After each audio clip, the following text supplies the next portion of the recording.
یو زنانه په حیثیت مسلمان د هغې نه هغې ته ځان خبرول لازم دي او ضروري دي.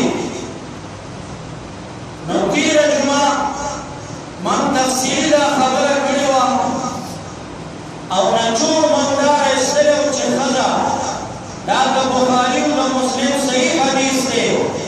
ابو هریره رضی الله تعالی عنه نه روایت دی چې ښځه پیدا د پختۍ نه ده، پختۍ کږه ده او که ته دې سره زور کړې او دا نیرې نو دا ماتېږي، پختۍ که نیرې ماتېږي. دکه شان زنانه کږه ده، که ته دې سره زور کړې وهل کې او په زور باندې ته وایې دا به زه سیده کړم دا به سیده نه شي بلکې ماتېږي، کور به دې ورانېږي. او زنانه دا به راراست څنګه راولي چې ما تاسو ته ویل شریعت کې د زنانه وهل هم نشته، کم وهل چې موږ او تاسو کوو. د زنانه وهل شته خو کم وهل چې موږ کوو هغه نشته. شریعت کې د زنانه وهل داسې دي چې زخم به پرې نه جوړوي.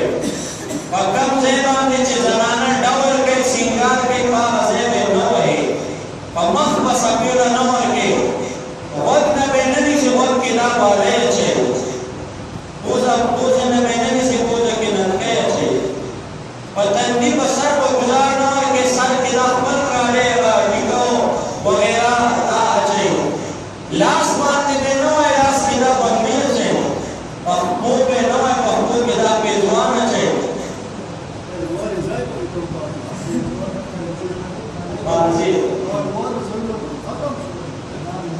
نو وال د زنانه په شریعت کې شته خو کم وهل چې موږ کوو نه بیا سر وویو نه خپې یا لاس پنو دا وهلو په شریعت کې نشته.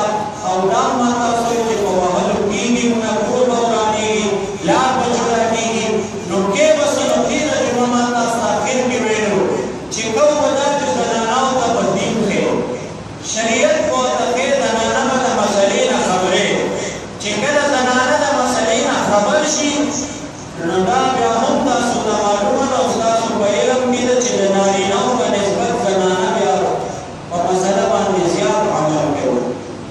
د نارینهو په نسبت زنانه بیا راحمدلې وي. دا چې عذاب ووي چې دومره دومره عذاب دی نو دا ځنې یېرېږي.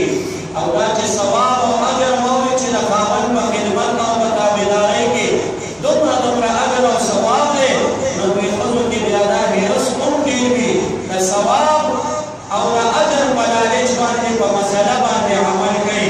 نو بنیادي څیز دا دی چې زنانه به د مسایلو نه خبرول پکار دي، زنانو ته په دین او شریعت ښودل پکار دي.